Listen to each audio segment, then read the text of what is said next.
Timnas dirugikan, air mata Dewangga jadi penutup mimpi di Asian Games. Calon pemain naturalisasi Timnas beri reaksi positif. Media Cubang puji kekuatan Timnas Indonesia.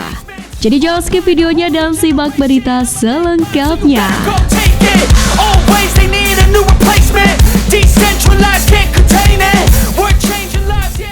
Timnas dirugikan, air mata Dewangga jadi penutup mimpi di Asian Games.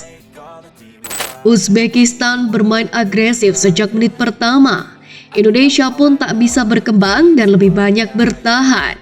Menghadapi serangan gencar Uzbekistan, Indonesia tampil disiplin dalam bertahan. Uzbekistan sendiri pun terus menggempur pertahanan Indonesia, baik melalui tendangan bebas pada menit ke-27 yang membuat bola mendekati garis gawang. Selepas menit ke-30, Indonesia pun sempat mendapatkan angin untuk melakukan serangan melalui pergerakan Egy Maulana Fikri, Ramadan Sananta, dan Ramai Rumaki. Uzbekistan sendiri menutup babak pertama dengan sebuah peluang dari Jasurbek Jolilidinov yang mana melepaskan tembakan jarak jauh pada menit ke-42 yang masih bisa ditepis Hernando Ari. Setelah babak pertama yang berakhir tanpa gol, Uzbekistan kembali melakukan serangan gencar. Uzbekistan mendapatkan banyak peluang pada babak kedua, di mana kans pertama Uzbekistan pada paruh kedua didapat oleh Jalolidinov pada menit ke-51. Bola tendangan bebas yang langsung dilepaskan ke gawang masih bisa ditepis oleh Hernando Ari. Dalam hal ini Hussein memiliki dua peluang dalam waktu 5 menit. Arah dari penyelesaian akhir Nurchev masih melesat dari sasaran. Alibek Davronov, Jalolidinov, Alisher Odilov menjadi pemain selanjutnya yang mencoba menebar ancaman. 3 menit jelang waktu normal usai Hernando Ari melakukan penyelamatan beruntun menggagalkan kans Uzbekistan. Kiper Persebaya itu kembali menangkap bola yang disundul Jalolidinov pada menit pertama injury time. Pertandingan memasuki babak perpanjangan waktu. Indonesia kebobolan dari skema tendangan pojok. Bola yang disepak dari kaki Jalolidinov meluncur ke kaki Serezot Esanov. Dengan tendangan kaki dari Esanov ini pun menuntaskan peluang ke gawang Indonesia yang dijaga oleh Hernando Ari Sutaryadi. Usai skor berubah, Indonesia mencoba menggiatkan serangan, sementara Uzbekistan tetap bermain menyerang dengan tempo yang lebih lambat. Keunggulan Uzbekistan terjaga hingga babak pertama perpanjangan waktu usai.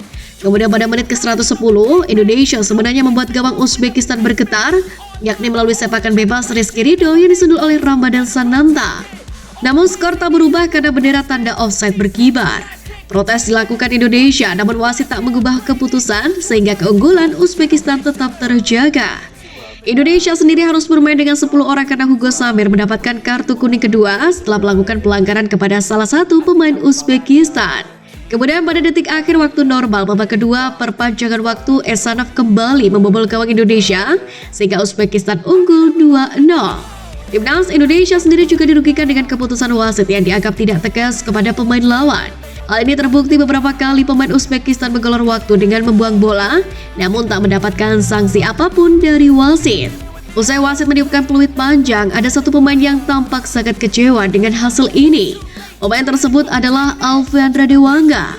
Pemain PSIS itu tampak menangis dan tergeletak usai laga hingga beberapa pemain mencoba menenangkannya. Dengan hasil ini, Timnas Indonesia harus pulang dan menutup mimpinya di Asian Games 2022. Semangat Garuda Muda, masih ada ajang lain untuk pembuktian diri. Calon pemain naturalisasi Timnas beri reaksi positif. Bek Sassuolo yang menjalani pinjaman di FC Utrecht, Ryan Flaminio merespon positif kabar dirinya bakal segera dinaturalisasi Timnas Indonesia. Melansir dari media Korea Selatan Best 11, mereka melaporkan bahwa ada nama pemain berdarah Belanda yang bakal memperpanjang daftar pemain naturalisasi pada era Sintayong ini. Pemain yang dimaksud adalah Ryan Flaminio, seorang bek asal Belanda berpostur 186 cm. Ryan Flaminio sendiri bermain untuk klub kasta tertinggi Liga Italia atau Serie A Sassuolo. Ia tengah menjalani masa peminjaman bersama klub kasta tertinggi Liga Belanda yaitu FC Utrecht. Usianya sendiri baru 20 tahun dan berposisi versatile, tetapi paling banyak dipasang sebagai bek tengah. Kedepannya pelatih Sin berencana tidak berhenti menyuntikkan nama pemain naturalisasi. Pelatih Sin saat ini sedang mempertimbangkan untuk menambahkan penyerang berusia 23 tahun Jeitzes yang bermain untuk klub Italia Venezia dan bek Ryan Flaminio yang bermain untuk Sassuolo ke tim nasional. tulis laporan Best 11. Tidak butuh waktu lama untuk kabar tersebut sampai di telinga Raya Flaminio. Melalui akun Instagramnya, sang pemain terpantau turut merespon kabar tersebut di akun @transfermarket.co.id. Ryan membubuhkan emoticon love serta bendera Indonesia dalam postingan tersebut. Hal ini dimaknai sebagai respon positif bila Ryan bersedia dinaturalisasi dan membela timnas Indonesia. Kebutuhan akan naturalisasi ini didorong oleh turnamen terdekat yang akan diikuti oleh timnas Indonesia. Turnamen terdekat yang akan diikuti oleh skuad Garuda adalah Piala Asia 2023 dan kualifikasi Piala Dunia 2026. Pada dua ajang tersebut, Sintayong memang diminta untuk mencapai prestasi untuk timnas Indonesia. Pelatih Sintayong percaya bahwa pemain-pemain naturalisasi Eropa sangat penting untuk mempersempit kesenjangan dengan tim-tim besar Asia. Padahal jika melihat pemain timnas Indonesia yang saat ini diasuh pelatih Sin, terlihat jumlah pemain naturalisasi yang cukup banyak. Tulis media tersebut. Media Jepang puji kekuatan timnas Indonesia. Sejak ditangani oleh pelatih Sintayong, timnas Indonesia perlahan menunjukkan progres peningkatan performa yang cukup signifikan, baik itu di level senior maupun kelompok umur. Bahkan kini di bawah arahan Sintayong, timnas Indonesia secara perlahan menunjukkan kembali tajinya di level sepak bola Asia. Bukan hanya timnas Indonesia senior, di tangan Sintayong timnas U23 dan U20 pun menorehkan catatan impresif. Melansir dari salah satu artikel media Jepang bernama Football Tribe, timnas Indonesia disebut mulai menjadi lawan kuat di Asia yang perlu diwaspadai. Dikatakan meski timnas Indonesia berada di ranking FIFA yang cukup rendah, namun tidak bisa dianggap remeh. Tergabung bersama di dalam grup D Piala Asia, Jepang menilai kalau Indonesia adalah lawan yang harus diwaspadai.